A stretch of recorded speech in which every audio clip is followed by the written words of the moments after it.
네, 할렐루야, 아멘. 오늘 이렇게 또 주일에 또 특별히 12월 2025년 12월 마지막 주일에 성년 주일로 이렇게 만나게 되어서 또 하나님께 예배함에 있어서 감사를 드립니다.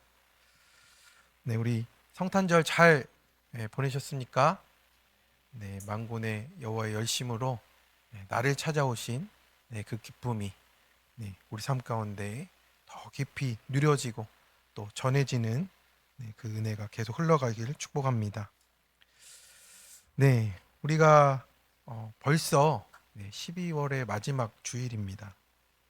그래서 이번 주 수요일에는 저희가 송구영신 예배로 11시 반에 밤 11시 반에 함께 모여서 또 올해를 보내고 다가오는 새해를 또 예배로 맞이하는 시간을 가지고자 합니다. 네, 우리 옆에 있는 분에게 그 자리에서 만납시다라고 인사하겠습니다. 네, 그 자리에서 만나시고요.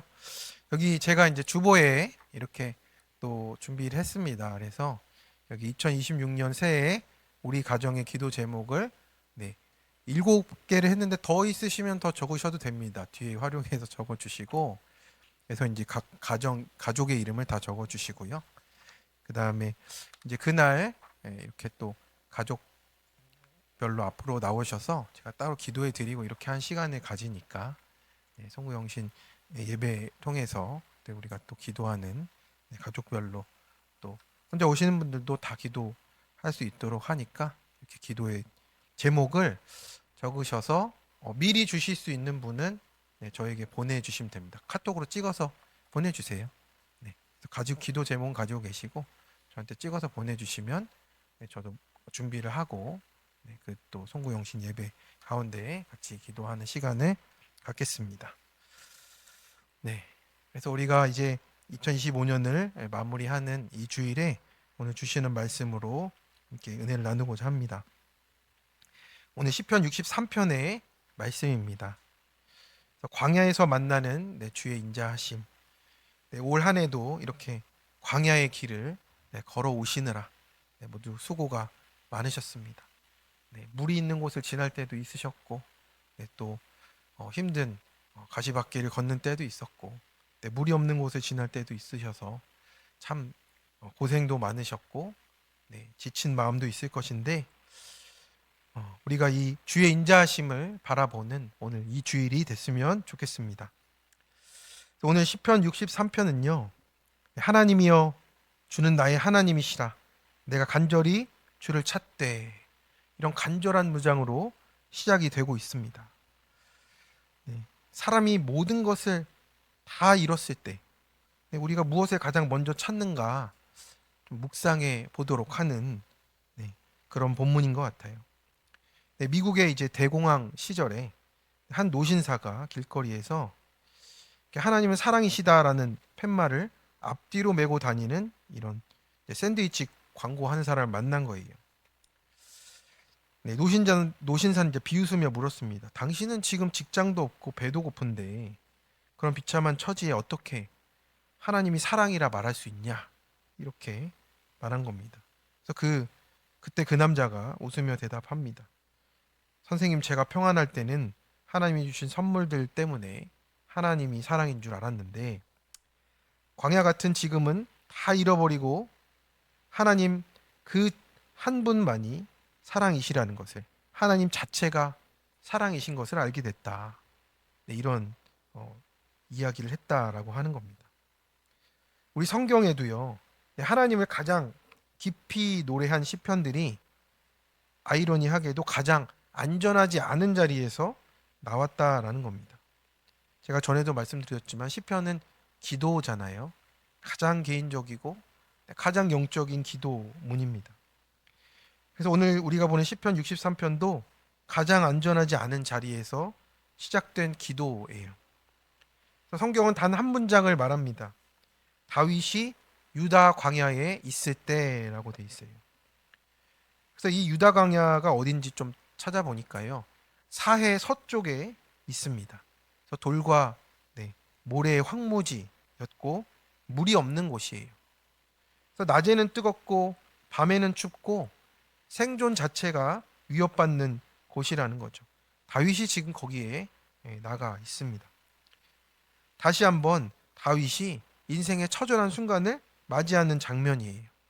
그래서 광야의 현실과 다윗의 지금 영적인 상태, 또 현실의 상태가 맞물리고 있습니다. 그것이 왜인가 찾아봤습니다. 그러니까 지금 아들인 압살롬의 반역으로 예루살렘에서 쫓겨나서 유다 광야에 내몰려 있습니다. 왕이지만 왕좌에 없고, 아버지지만 아들에게 쫓겨났고, 예배자이지만 성소에 들어갈 수 없는 안타까운 현실에 놓여 있는 겁니다.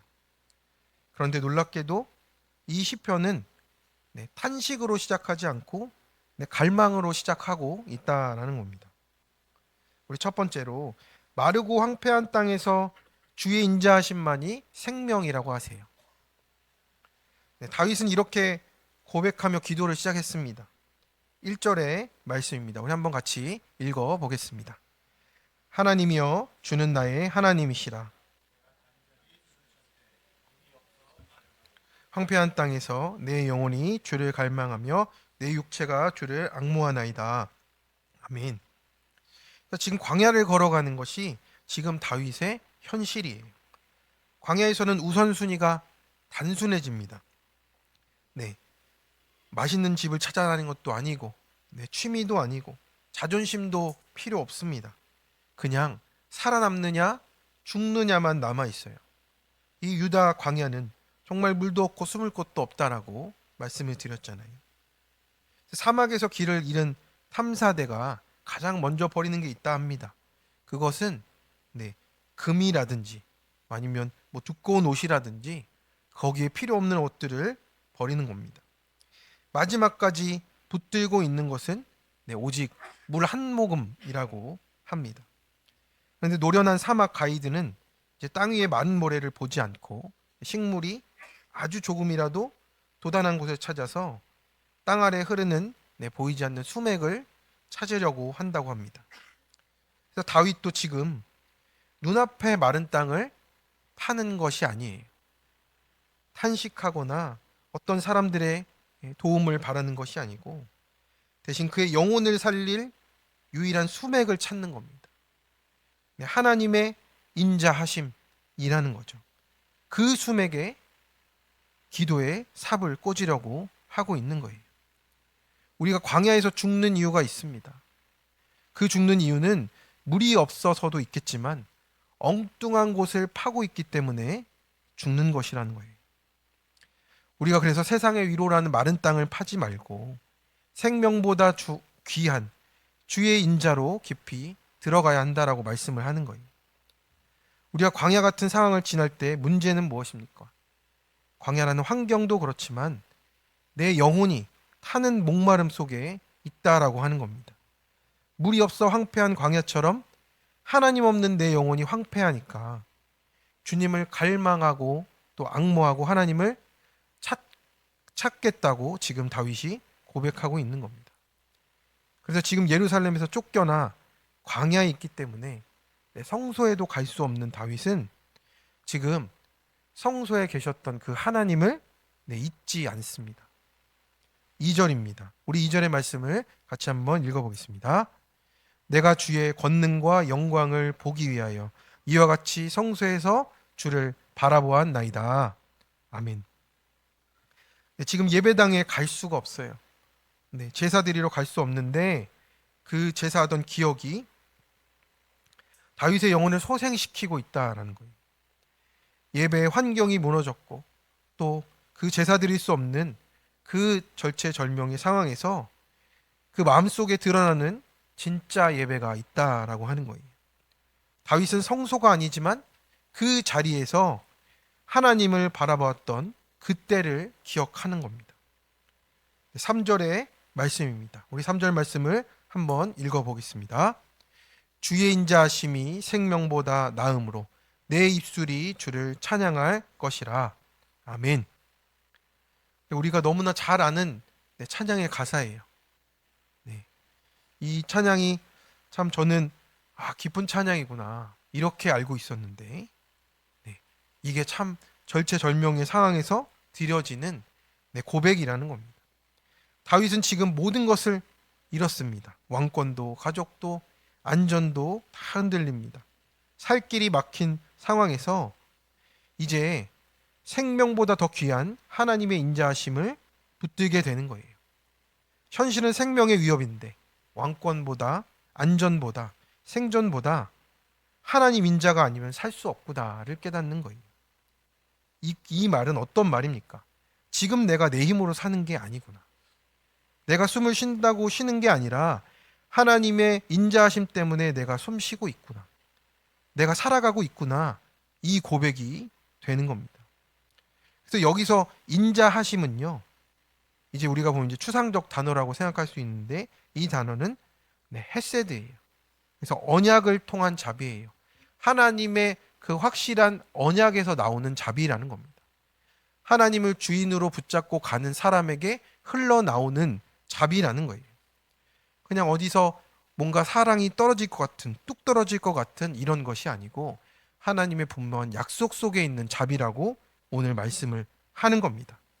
그래서 그 언약은 어떤 언약입니까? 하나님께서 하신 신실한 언약이잖아요. 끊어지지 않는 언약의 사랑이고, 내가 배신해도 포기하지 않는 하나님의 사랑이에요. 그 언약이 나를 붙들어주고 있는 것이구나. 그래서 내가 살 수 있는 것이구나가 깨달아지니까 그 은혜와 자비를 입술로 찬양하는 것입니다. 우리 옆에 있는 분에게 이렇게 얘기하겠습니다. 우리가 하나님 때문에 숨을 쉽니다. 네, 그게 우리의 현실이라는 거예요. 우리 이 한 호흡 한 호흡이 하나님의 인자하심으로 우리를 숨쉬게 한다는 뜻입니다. 광야는요, 믿음을 저절로 만들어내주지 않습니다. 광야에서 우리는 내가 이미 붙들고 있던 신이 떠오르는 거예요. 우린 광야에 있을 때 자주 이렇게 기도합니다.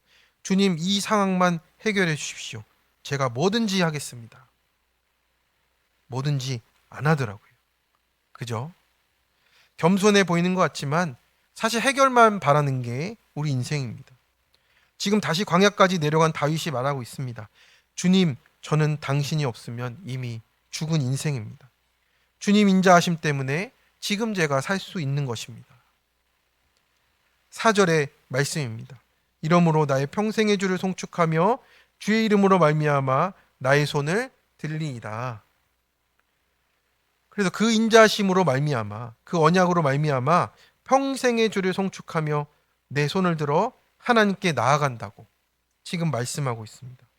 마음이 다시 살아났어요. 지금 다윗의 영혼이 황폐한 곳에서 소생이 되어 나간 겁니다. 그래서 우리 예배가 이래서 중요한 거예요. 우리가 52주 매주 이렇게 반복해서 예배를 드리잖아요. 큰 감흥 없이 드릴 때도 있어요. 그런데 우리가 아주 메마른 황폐한 광야의 길을 갈 때 예배의 기억을 떠올리기만 해도 지금 이 다윗처럼 우리의 영혼이 다시 숨을 쉬게 된다라는 겁니다. 하나님이 나를 받아주셨지. 그때의 은혜와 그 영광이 우리를 다시 휘감습니다. 그래서 평안할 때 쌓아둔 예배의 기억이, 우리가 평안할 때 읽었던 말씀이, 내가 들어뒀던 말씀이 위기의 날에 우리를 하나님 앞으로 다시 부르는 겁니다. 광야 한가운데서도 다윗이 무너지지 않았던 이유는 무엇입니까? 환경이 아니고 상황이 바뀌어서가 아니고 생명보다 낫다고 고백한 그 하나님의 언약, 그리고 그 인자하심 때문에 그렇다라는 겁니다. 성도 여러분, 지금 우리가 걷는 이 광야에서 살 길은 하나입니다. 상황을 파지 말고 예배에서 만났던, 말씀에서 경험했던 그 하나님, 끊어지지 않는 언약의 사랑을 다시 붙드시기 바랍니다. 그 인자하심이 오늘도 우리를 살리고 있습니다. 적용 질문입니다. 나는 힘들 때 하나님을 찾습니까? 해결책을 찾습니까? 평소에 드렸던 예배가 광야의 길을 갈 때 나를 소생시키는 능력이 됨을 누리고 있습니까? 예배를 얼마나 귀하고 소중히 여기십니까? 네, 두 번째입니다. 위기 속에서도 주의 날개 아래 즐거이 거하고 있습니다. 다윗은 지금 여전히 광야에 있습니다. 원수는 사라지지 않았고 환경은 변하지 않았습니다. 그런데 주님의 인자하심을 떠올리니 죽었던 영혼이 살아나기 시작하는 거잖아요. 그래서 다윗이 이렇게 말합니다. 5절입니다. 골수와 기름진 것을 먹음과 같이 나의 영혼이 만족할 것이라. 나의 입이 기쁜 입술로 주를 찬송하되. 이 말은요, 현실을 외면하고 부정하고 있는 게 아니에요. 광야에 무슨 기름진 음식이 있겠습니까? 지금 만족하게 된 것은 나의 영혼이고 내 마음이라는 거예요. 하나님의 목말랐는데 하나님을 찾았다라고 하는 겁니다. 네, 예전에 이런 일이 있었다라고 합니다. 나치의 수용소에 갇혔던 호리텐붐 여사라는 분이 계셨습니다. 이분이 신앙이 또 신앙으로 유명한 분인데 비참한 환경과 우글거리는 벼룩 때문에 고통을 받았대요. 그러나 나중에 알고 보니까 그 벼룩들 때문에 독일군 감시병들이 수용소 방 안으로 들어오지를 않았대요. 그래서 이 여사는 그 안에서 마음껏 성경을 읽고 예배를 드리게 된 겁니다. 벼룩이 고난처럼 보였지만, 그 고난이 가득한 환경이었지만 그 환경이 오히려 하나님의 날개 아래 그늘이 되어진 거예요. 참 신기하죠? 벼룩 때문에 은혜를 받을 수 있다니요. 성도 여러분, 하나님이 계시기에 하나님의 임재와 그 언약을 기억하기 때문에 환경과 상관없이 내 영혼이 배부르고 만족할 수 있다는 믿음의 고백을 드리시기 바랍니다. 다윗의 신앙은 특별한 비결이 아니었어요. 6절의 말씀을 같이 한번 읽어보겠습니다. 내가 나의 침상에서 주를 기억하며 새벽에 주의 말씀을 작은 소리로 읊조릴 때 하오리니. 도망자의 밥은 두렵습니다. 그 두려움을 어떻게 다스리고 계십니까? 우리 성도님들의 삶 속을 돌아보시기 바랍니다. 다윗은 지금 그 침상에서 주님을 기억하고 새벽에는 주의 말씀을 작은 소리로 읊조리고 그 말씀으로 덮어가고 있는 거예요. 상황이 말씀으로 바뀌어가는 그 장면을 지금 우리가 보고 있는 겁니다. 침상에서 주님을 기억하고 새벽에 말씀을 읊조리고, 이것이 어떤 모습입니까? 주의 날개 그늘 아래로 들어가는 거예요. 다른 데서 하나님을 찾을 수가 있는 게 아니고요. 주님을 기억하고 말씀을 읊조리는 것밖에 우리의 그 은혜가 없다라는 겁니다. 우리가 말씀 묵상이 안 되면 무엇을 묵상하죠? 상황을 묵상하게 돼 있어요. 나를 묵상하게 돼 있어요. 그래서 우리가 밤이 되면 참 센치해지잖아요. 편지를 쓰다가 눈물 흘릴 것만큼 이런 생각들도 많이 들고 하는데, 이 밤이 되면 말씀보다 걱정이 더 커지는 게 우리입니다. 바둑을 두듯이 수를 따져봅니다. 계산을 많이 하게 돼요. 그런데 다윗은 그 위기 속에서 더 깊이 하나님 안으로 들어가는 겁니다. 문제를 되새기지 않고 하나님과 그 언약을 되새기는 거예요. 그래서 우리는 위기 속에서 하나님의 품을 떠올리기보다 사람과 정보와 계산과 감정이 앞서고 상처와 걱정을 반복해서 곱씹고, 우리가 잠자리에 들 때, 또 새벽에 갑자기 눈이 뜨일 때 우리가 무슨 생각을 하고 있느냐, 이것이 오늘 우리의 영적인 현실이라고 말씀하고 있는 겁니다. 그래서 우울은 어떤 상태입니까? 많이 우는 상태가 아니고요. 아무 일이 안 생겨도 기쁨이 회복되지 않는 상태예요. 밤을 새우며 기억하고 새벽에 말씀을 읊조리는 다윗은 이 위기 속에서 전혀 다른 하나님의 길을 가고 있잖아요. 그러니까 우리가 우울할 때 이런 공통점이 있습니다. 밤이 되면 더 힘들고 생각이 멈추지 않고 혼자 생각하기 때문에 더 그 생각만 깊어지고, 다윗도 밤에 깨어 있습니다. 잠을 못 이뤄요. 하지만 생각의 방향을 바꾸는 겁니다. 혼자 곱씹지 않고 작은 소리로 읊조립니다. 헛된 감정의 반복이 아니라 생명을 계속 곱씹는 것이죠. 그러면 살아나기 시작합니다. 그래서 히브리어로 묵상이란 단어는요, 우리가 생각하는 것처럼 조용히 그냥 떠올리는 게 아니고요. 이 읊조리다는 단어가 묵상이에요. 계속 그걸 생각하는 겁니다. 7절입니다. 주는 나의 도움이 되셨습니다. 내가 주의 날개 그늘에서 즐겁게 부르리이다. 아멘. 다윗은 억지로 기뻐하지 않습니다. 자기 감정을 부인하는 것도 아니고요. 그 자리에서 주님의 도움을 받고 있다라고 고백하는 겁니다. 문제가 해결되는 게 도움 같죠. 근데 그것부터가 아니에요. 그 날개 그늘 아래 어미새가 새끼를 덮어주는 모습처럼 어미새의 품에 새끼가 날개에 덮여 모든 위협과 압박에서 보호받고 도움을 받듯이 문제는 그대로인데 우리 마음 자리가 하나님 품 안으로 바뀌었습니다. 지금 다윗은 숨을 쉴 수도 없는 상황인데 오직 그분의 날개 아래 덮여서 영원히 숨을 쉬고 참된 도움을 받고 있다라고 하는 겁니다.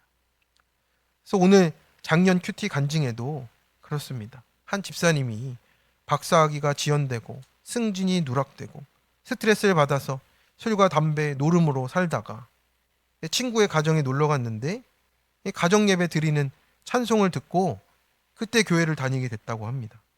그래서 그 후에 학위도 받고 인정받고 해외센터 소장도 됐는데 내 삶이 잘 되게 하시는 하나님 이렇게 여기며 그냥 내 삶은 술과 담배로 내 몸에 죄를 지으며 하나님 마음을 아프게 했답니다. 그러던 중에 하나님이 주의 힘과 권능으로 거룩하게 하시고자 담낭의 제거 수술을 받게 하셨다고 합니다. 수술 중에 이틀이나 지혈이 안 돼서 죽음의 고난 앞에 하나님을 의지하게 됐고 내 소망과 찬양의 대상이 세상 성공이었구나. 그리고 내가 원하는 대로 사는 것이었구나 깨닫고 술과 담배도 끊게 되었다라고 합니다. 그래서 쓸개 없는 몸이 돼서야 하나님의 구원의 계획을 알게 되고 구속사의 말씀이 들렸다라고. 여긴 다 쓸개는 가지고 계시죠? 네, 그렇습니다. 하나님이 우리를 깨우치게 하기 위해서 주시는 그런 광야가 있습니다. 그것을 통해서 정말 우리를 구원하시기 원하는 하나님의 은혜가 있다라는 거죠. 성도 여러분, 주의 날개 아래 거한다는 것은 문제가 없다는 뜻이 아니에요. 문제 속에서도 하나님의 임재를 누리는 즐거움을 누린다라는 겁니다. 관계 안에서 누리는 거예요. 밤낮으로 말씀을 묵상하고 어둠과 압박을 깨치는 찬양의 능력 아래에서 숨을 쉬고 도움받고 그 관계 속에서 즐거워하는 겁니다. 요즘 기쁨이 마르고 쉬어도 쉰 것 같지 않고 혼자 있는 시간이 더 힘드신 분이 계시다면 하나님이 지금 내 날개 아래 오라고 불러주고 계십니다. 적용 질문입니다. 오늘도 하나님의 임재 앞에 내 영혼이 만족하고 기쁜 입술로 찬양하며 도움을 받습니까? 문제 앞에 눌리십니까? 나는 밤중과 새벽에 무엇을 떠올립니까? 지금 주의 날개 그늘 아래 즐거이 거하고 있습니까? 세 번째입니다. 그 자녀를 오른손으로 붙드시며 원수를 무너뜨리십니다. 암벽 등반을 할 때 가장 중요한 게 있다고 합니다. 등반가의 실력이 아니고요. 아래에서 줄을 잡아주는 확보자라고 합니다. 그래서 등반가가 암벽에서 손을 놓치고 떨어지는 찰나에 이 확보자가 줄을 꽉 붙잡아주면 등반가는 허공에 매달릴지언정 바닥으로 추락하지는 않는 거예요. 그래서 다윗은 지금 인생의 절벽에서 손을 놓친 상태라고 말합니다. 하지만 그는 절망하지 않아요. 아래에서 나보다 더 강한 힘으로 줄을 꽉 쥐고 계신 하나님의 오른손을 믿기 때문에 그렇다라는 거죠. 그래서 하나님은 날개 아래 거하는 사람에게 거기서 멈추지 않으시고 이제는 붙드시는 손으로 우리를 지키신다라고 하세요.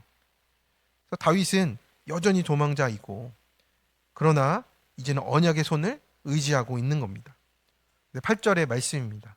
우리 한번 8절의 말씀을 같이 읽어보겠습니다. 나의 영혼이 주를 가까이 따르니 주의 오른손이 나를 붙드시거니와. 아멘. 그래서 주님의 오른손은 항상 이런 것을 뜻합니다. 하나님의 능력과 보호를 뜻하는 거예요. 붙드신다는 말은 떨어지지 않게 꽉 잡고 계신다는 뜻이잖아요. 그래서 하나님의 응답은요, 문제를 먼저 해결해 주시기보다 우리를 놓지 않으시는 것부터 응답입니다.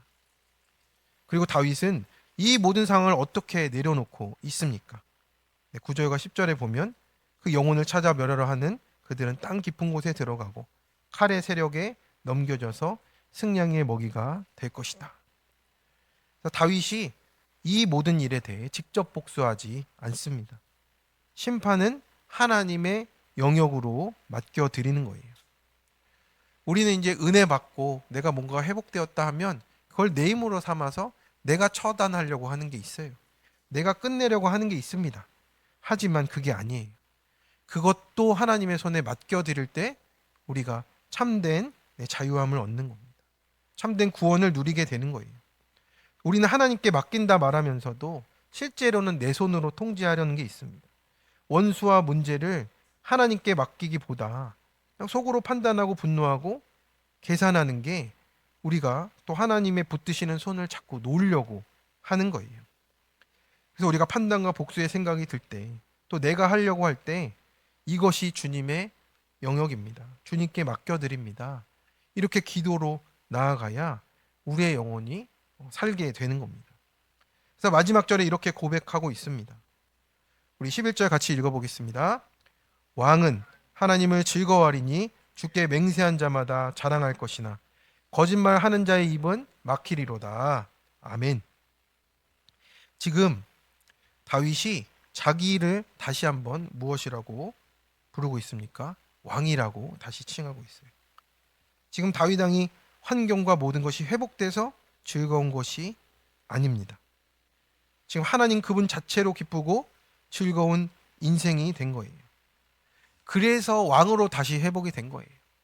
하나님이 계실 자리에 다시 내 안에 오시니까 내가 하나님이 부르신 그 역할에 맞게 내가 회복이 된 겁니다. 우리 여기 있는 분들도 다 하나님의 자녀인 줄로 믿습니다. 하나님이 내 안에 그 임재를 다시 회복해야 내가 자녀된 이 기쁨을 다시 회복하고 누릴 수 있게 된다라고 오늘 말씀을 하시는 겁니다.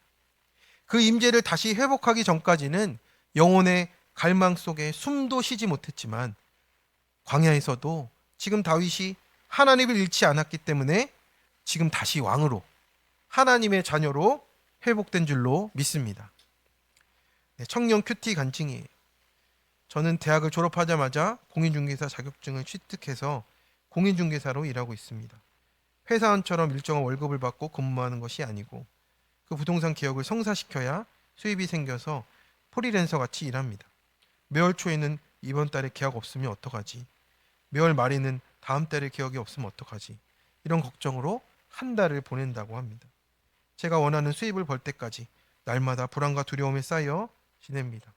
담임 목사님의 설교 말씀 중 모든 문제의 끝에는 결국 돈이 있다 말씀이 맞습니다. 그달 수입에 따라 제 감정도 사람들 대한 태도도 달라지기 때문입니다. 신앙도 비슷합니다. 수입이 많을 때는 하나님이 하셨습니다 고백하고 11조를 기꺼이 드리고 수입이 적을 때는 내가 떼부자 되게 해달라고 한 것도 아닌데 매달 고정지출 정도는 달라고 기도하는데 왜 이것도 안 들어주시지? 하나님을 원망하기도 합니다. 저의 악하고 약한 모습을 회개합니다. 허물을 사해 주시는 하나님이 용서해 주시기를 간구합니다. 돌이켜 생각해 보면 기본이나 다름없는 영어 능력 평가 시험 점수 하나 없이 대학을 졸업한 제가 직장을 구한 것도 모아둔 돈도 없는 제가 매달 생활비를 밀리지 않고 낸 것도 하나님의 은혜입니다. 오늘 말씀처럼 정말 기도를 들으시고 응답하시는 하나님이십니다. 위기 속에서도 주의 날개 아래 거하고 도움을 얻게 하십니다. 앞으로 미래가 두렵고 불안해질 때마다 주의 날개 아래 하나님을 기억하고 그 인자하심에 감사하는 제가 되기를 소망합니다. 네, 이 친구가 제가 청년부에 있을 때 같이 있었던 목자 중에 한 명인데 프리랜서라 많이 마음이 어려웠던 친구입니다. 기도할 수밖에 없는 상황이잖아요. 벌지 않으면 버는 게 하나도 없는 그런 직종이다 보니까 그 친구 얼굴만 봐도 그 한 달의 상황을 좀 알 수 있더라고요. 그래서 참 기도가 많이 됐던 친구인데 그렇습니다. 우리가 우리의 상황에 이렇게 하나하나 흔들리고 일희일비할 수가 있습니다. 그런데 돌아보면 결국엔 하나님이 모두 하셨다라고 고백하는 우리의 인생이 되게 하신다라고 하십니다. 그래서 우리가 하나님 자녀됨을 기뻐하라고, 그리고 나를 멸하려는 원수들도 있고 그 세력들도 있을 것이지만 우리가 주님의 그 가까이에서 따라가면서 주의 날개 그늘 아래 있는 것이 우리를 붙들어 주신다라고 오늘 말씀을 하십니다. 그래서 성도 여러분, 시편 우리 63편을 통해서 우리의 기도는 바뀌어지는 거예요. 광야에서 벗어나게 해주십시오가 아니라 광야에서 하나님으로 충분해지는 기도입니다. 광야가 끝나야 감사하는 게 아니라 광야에서도 하나님이면 충분할 때 우리 인생이 회복될 줄로 믿습니다. 그래서 오늘도 우리 목마른 영혼이 우리 예배를 통해서, 말씀을 통해서 주의 날개 그늘 아래 즐거이 거하는 모든 부르신 교회 성도들 다 되시길, 올 한 해를 마무리하며 주님의 그 임재 가운데 나아가시는 우리 모든 성도님들 되시길 간절히 축원합니다. 적용 질문입니다. 주님을 기꺼이 따름으로 하나님의 능력과 자녀된 보호를 누리십니까? 갈망과 주림을 하나님께로부터 채우며 즐거워합니까?